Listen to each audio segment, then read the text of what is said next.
Greetings, dear ones. I am Kryon of Magnetic Service. You might notice that my partner does not prepare for channeling. And in an older energy, it was necessary to prepare. For what happens corporally to the human body during trance must often be preceded by purification. And so you will see a lot of those beginning by breathing. And using the balanced breathing techniques will clear and purify certain parts of the brain, give them the needed oxygen they need, tell the body something is going on, and calm you down. And my partner doesn't do it. There are others who have said that a posturing of the human being in a certain attitude, the development of certain frequencies from meditation and toning would be needed in order to do what you hear now. And they'd be right. And all of it is good. And you don't see him do that either. And so it would lead some to say he's not doing it right, and others to say he's not doing it at all. And they would use this and tell you because they do not see the preparation, therefore it isn't real. And that is your discernment, is it not, dear ones? You're starting to see some big shifts, and my partner is aware of them, and 4 years ago, he made his. And 4 years ago, I asked him if he was ready for the next step, and he said, whatever it is. And that step was what we are talking about today. It is a melding of you and your higher self, so that corporally you don't have to do those things. You're already there. And what it does is to change the way you think, how you act, how you age, and so many things that you have not thought about or you're unaware of that are coming for the future. And so this particular channeling for the group tonight, and those who wish to listen right now, has yet again to do with the changes that are coming in the human being. It's an extension of the last channel we gave, or thereabouts, the last. It's an extension of the information about humans and how they're evolving. And before we get into it, we just want to pause a moment. I want to refine a concept for you of what is taking place right now. Where is my partner? Is he in the chair or not? The answer is absolutely. Where is my partner's consciousness while I channel through him? And an old energy will say, well, he had to go into the closet. He had to get away. Because it became a takeover of the body. And that's not true. You want to know where he is? He's right in front of you. I am using everything he has to deliver this message. And corporally, everything he has is filled right now with me. And that's the difference, dear ones.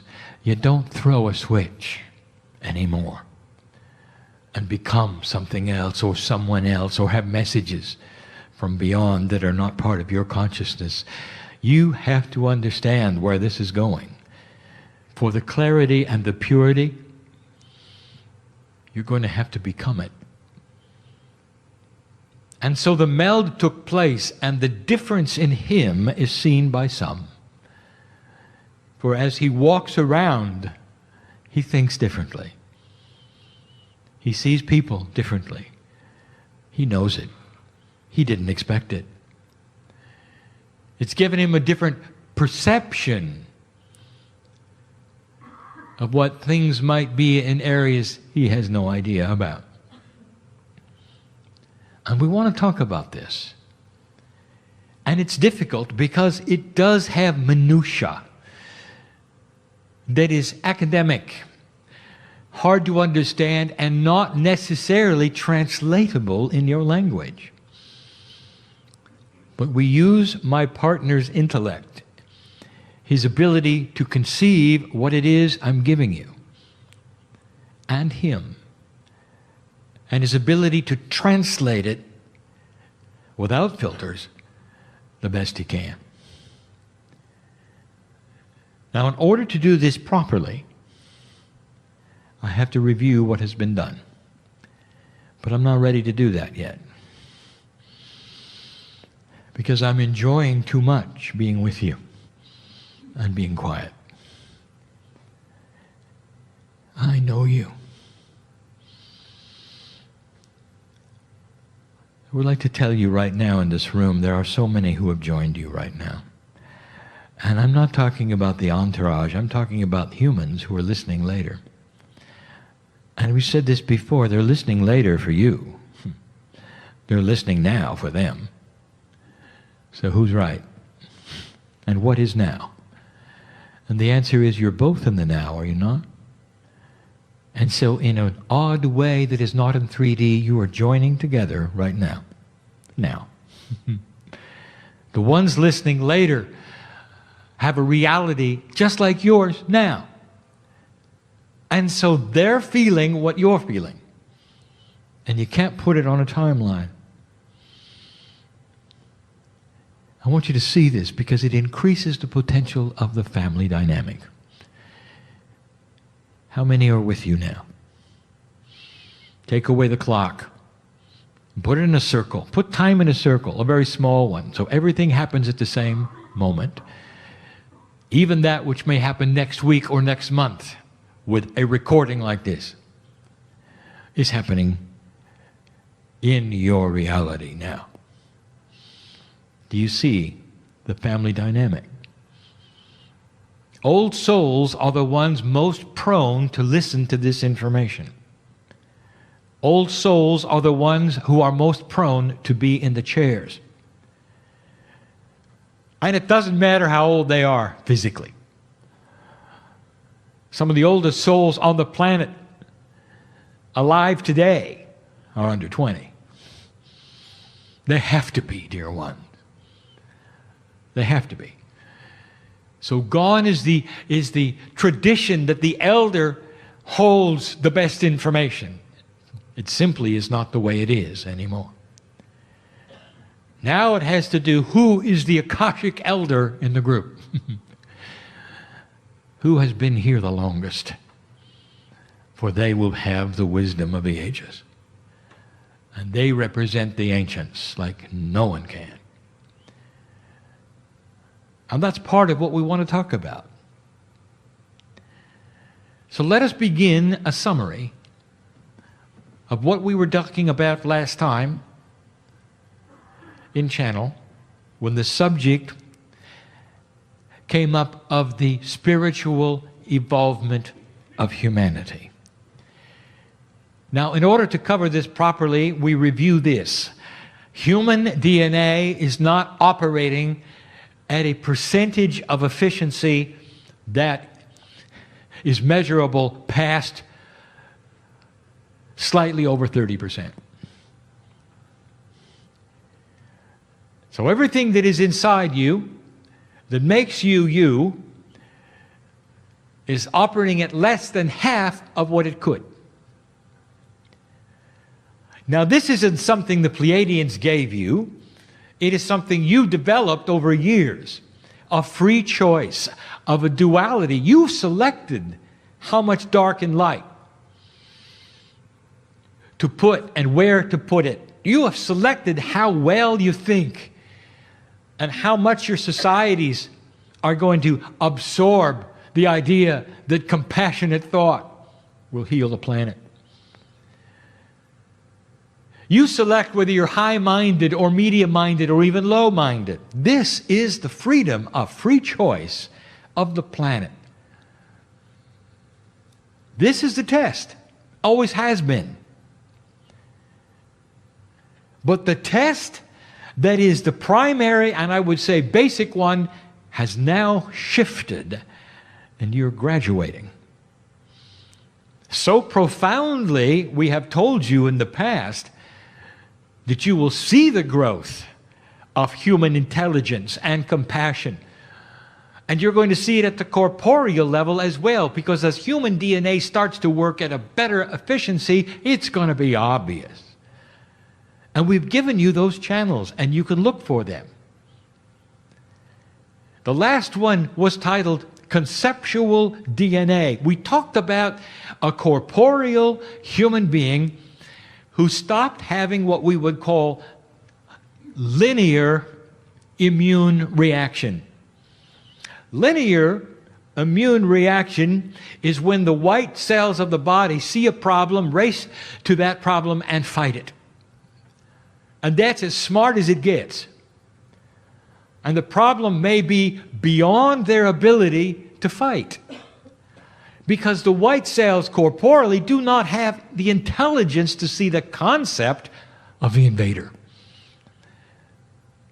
Viruses notoriously seem intelligent, for they have what you would call a plan. And the white blood cell only knows defense. It doesn't see the bigger picture. It doesn't know anything about cancers or how they operate or how they defend or how they're immune to white blood cells, basically. And so conceptual DNA becomes corporeal systems that know concepts. And that creates a human being who can fight any virus and any disease, because that part of the immune system is as smart as anything that can invade. It's conceptual. This is an evolvement of human DNA past 30%, moving more toward 35 and 40. How many masters do you know on the planet who died of a virus? Most of them died at the hands of other human beings. The masters of the planet had DNA that operated far better than yours. Even some recently having the ability to create and manifest things in their hands. Mind, consciousness over matter. The human being's mind can control physics, and that was the design. Consciousness over physics is the plan, always has been. What do you think about spontaneous remission? What is it? How does it work? Does it require outside influence, or was it created internally? And the answer is, this is DNA working at about 100% for a moment. And it's unexplainable, but you can see it and you can recognize it and document it, that the human can clean themselves up of almost any disease, almost overnight. And we give you enough of those episodes so you can see what we're talking about, and there is credibility in what comes next. Now that was the review. I want my partner to go slow here.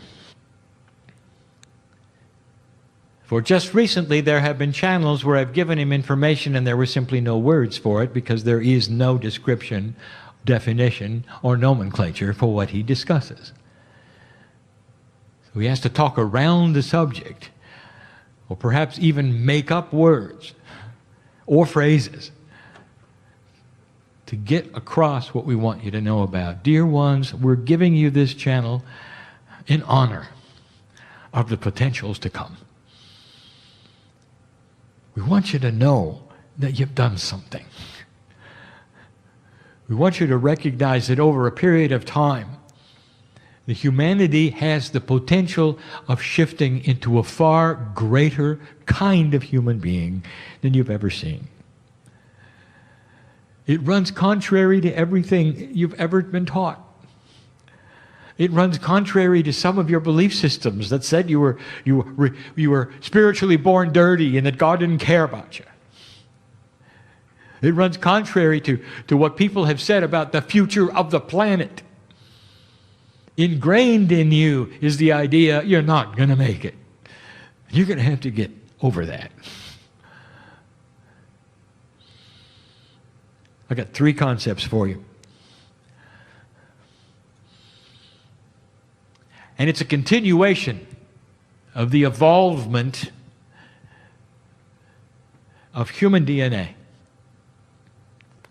But instead of this being called conceptual DNA, this particular channel, we're going to call conceptual consciousness.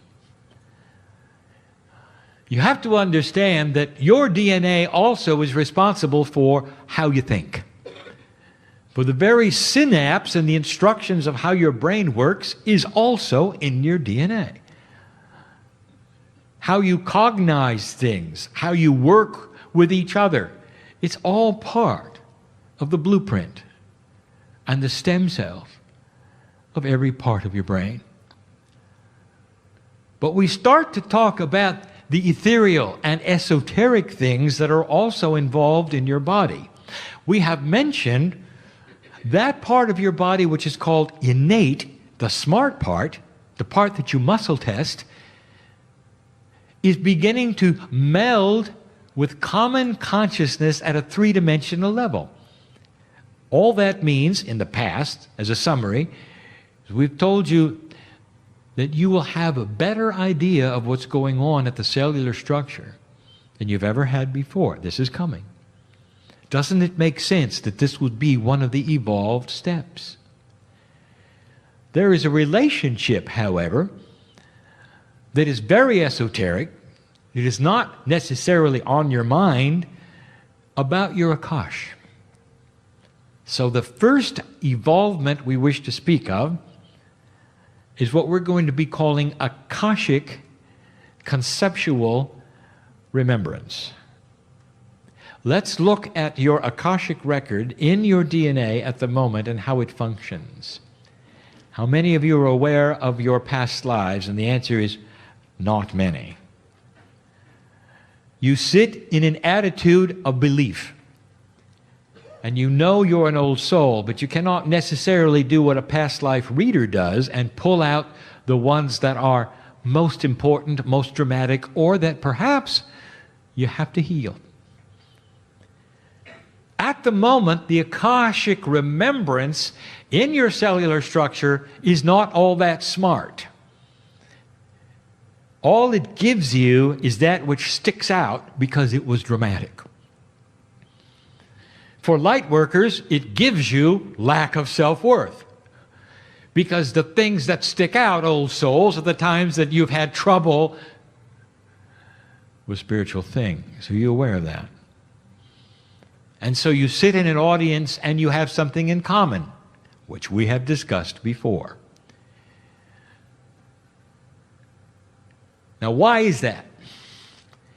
And that is because there is a linear remembrance in your Akash that only allows for the problems to stick up. And the good parts, they get beat back by the dramatic parts. You'll have a tendency to remember and dream about those past lives that you had blockages today because of them. That you have to get certain things cured and healed because it was so profound in a past life that it still has a residual with you today. And that is a past life reader's job, to help that, to work with that. Now you consider that's just the way it works. And I'm telling you right now, that's a 30%er way it works. What if the Akashic and the innate work together?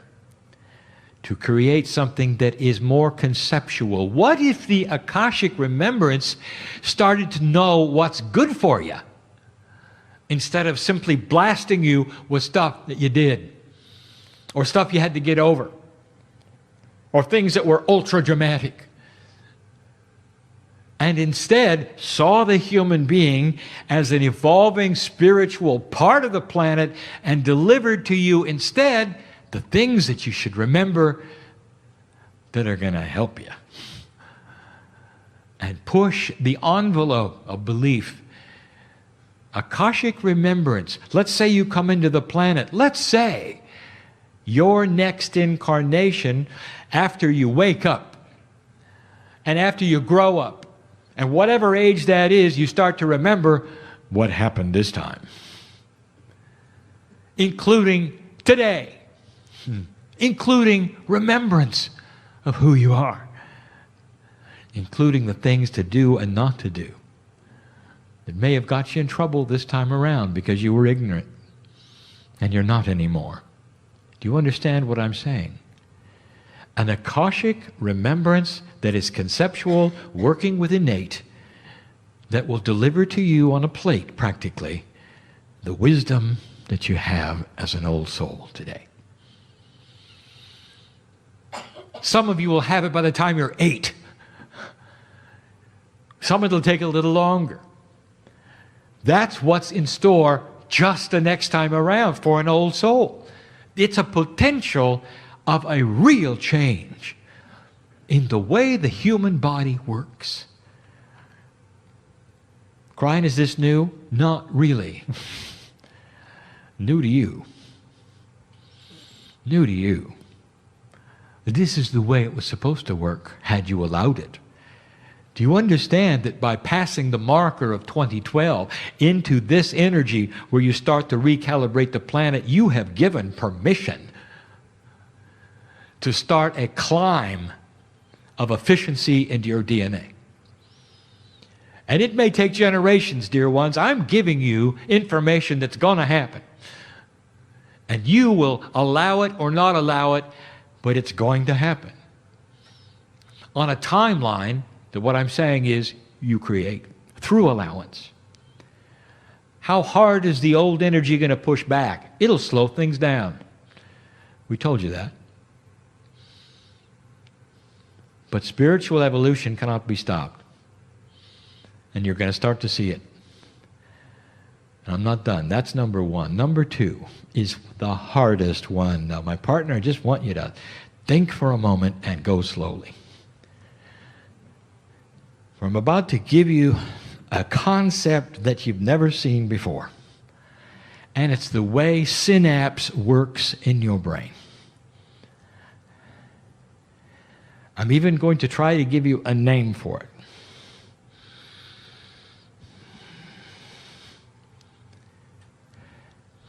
Future potential reasoning.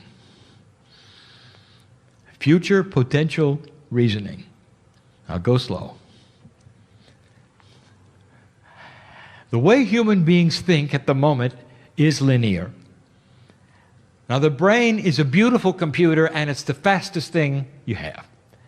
You're not aware of what it goes through. But let me just briefly tell you that the human brain is based upon experiences. It's a storehouse of everything you've ever done in your brain to help you with what you're about to do. It's simple and it's complex. When the human approaches a flight of stairs, the brain sorts through everything it's ever seen to recognize stairs, and it says yes. It remembers them, it knows how to climb them, and all is well. If it had never seen stairs, it would be different. As a child, you can imagine how many experiences the child has to have in order to have these kinds of things occur to it. And so it is linear. No matter what you do, you are presented with all of the images and all of the memories. Your brain calculates for you what to do. You come into a room like this, you see other people, you see chairs. It's not a mystery. Your brain puts it in perspective. You know you can sit down, select. It's automatic. You have any idea the amount of computation power it takes to do that? Imagine sorting through life so you can sit in a chair. But that is what the brain does for you. And it's good at it.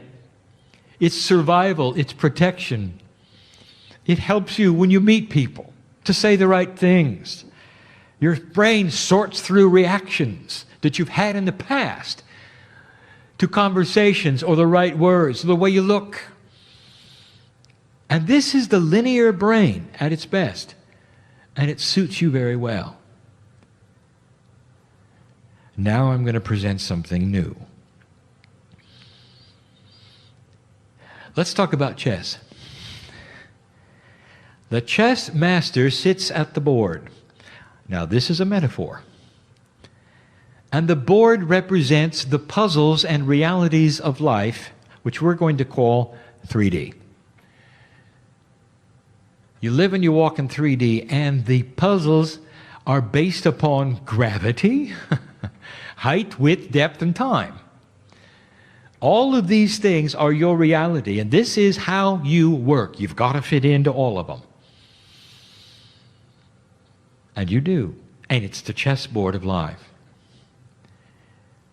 And before you make a move, as a chess master, what are you going to do?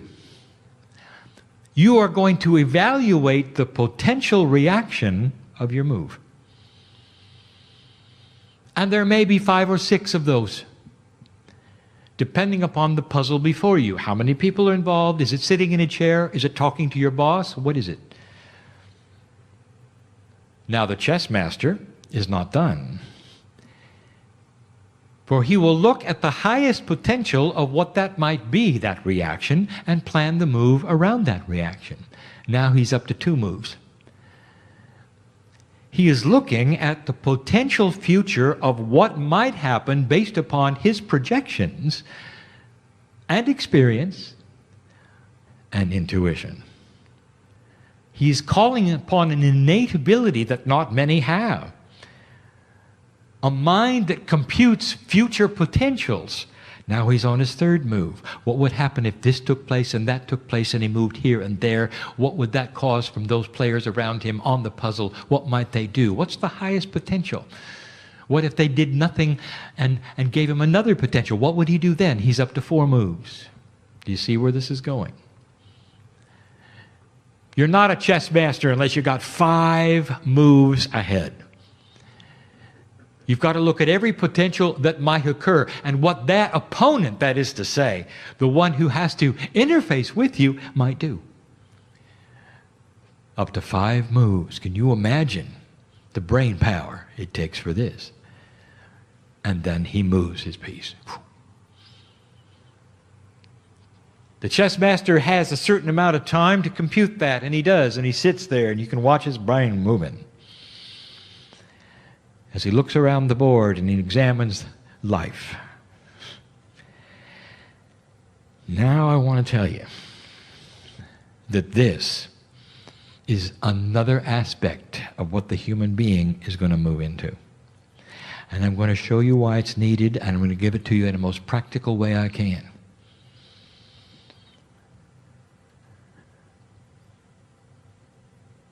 Many of you have children.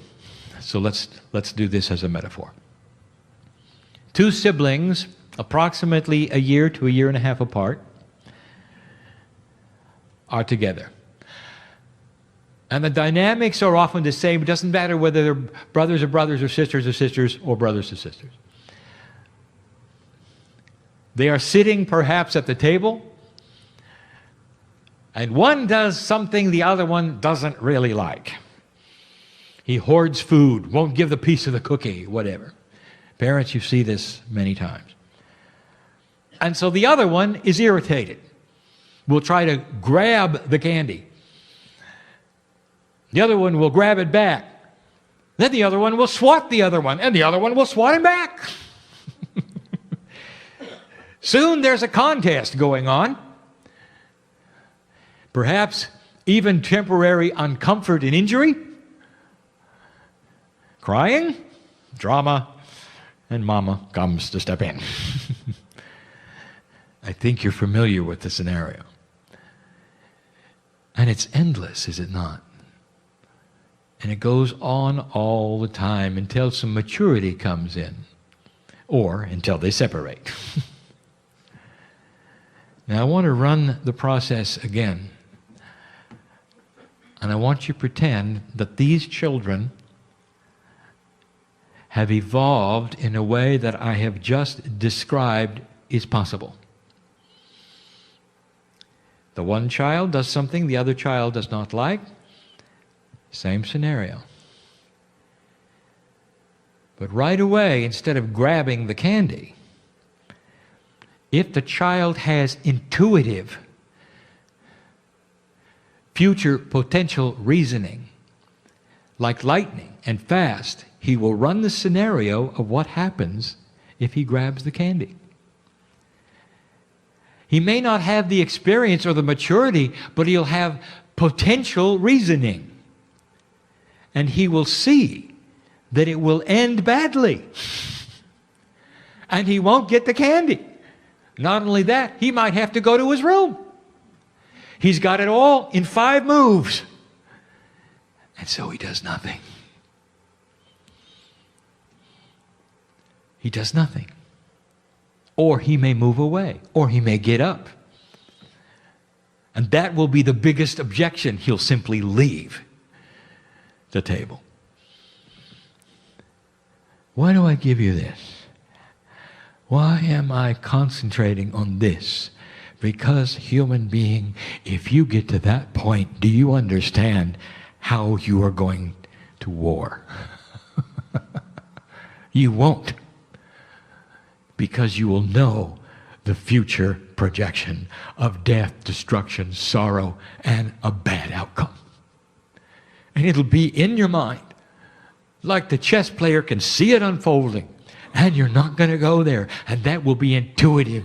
Do you understand what this is? A human race whose propensity will be to walk away. And I'm telling you, this is not that far away. Have you seen the holdouts that you have right now in the world, in the various countries that still want to make trouble? And you got to look at them and you go, where are you? And why don't you join the earth? That's not what we do anymore. It's already occurring. That's a hard one. Relationships. You don't have to guess anymore. You can see it. It'll be instinctive and intuitive, future potential reasoning, lightning fast. You won't even know you have it, except that you'll think differently. When you meet somebody for the first time, there's a protocol that humans have. Uncertainty, sometimes fear. There's a wall between you. What if instead you were able to look inside and see the God in them first? And you saw, oh, it's family. That's intuitive. That's instinctive.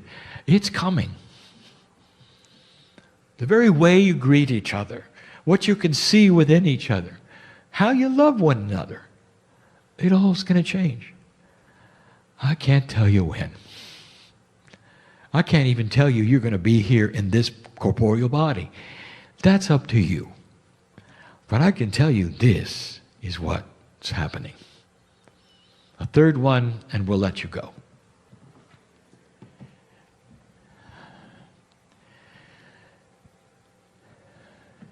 Control over subconscious.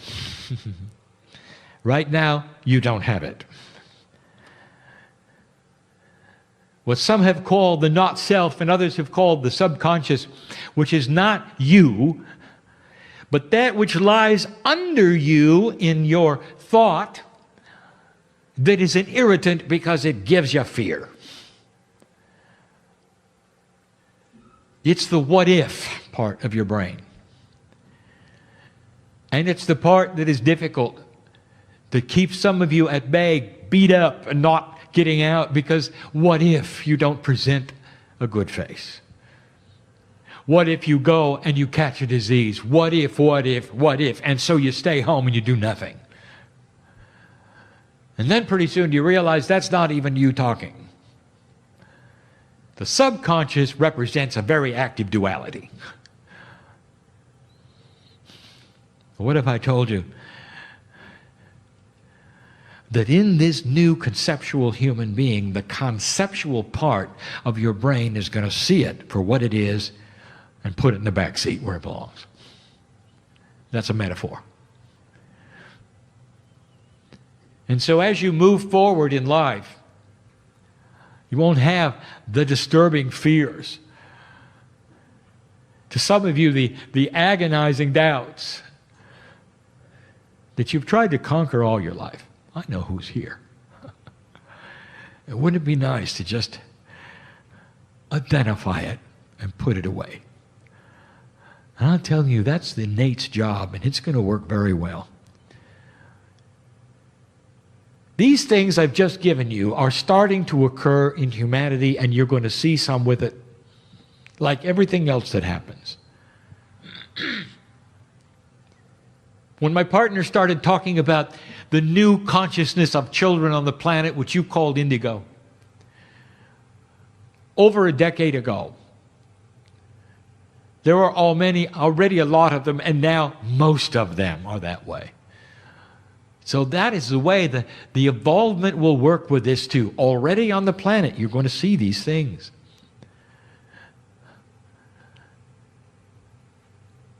But within 10 to 15 years, the potential is that it's going to be a lot bigger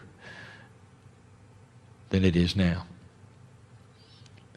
What it means, dear human beings, is that human nature is changing.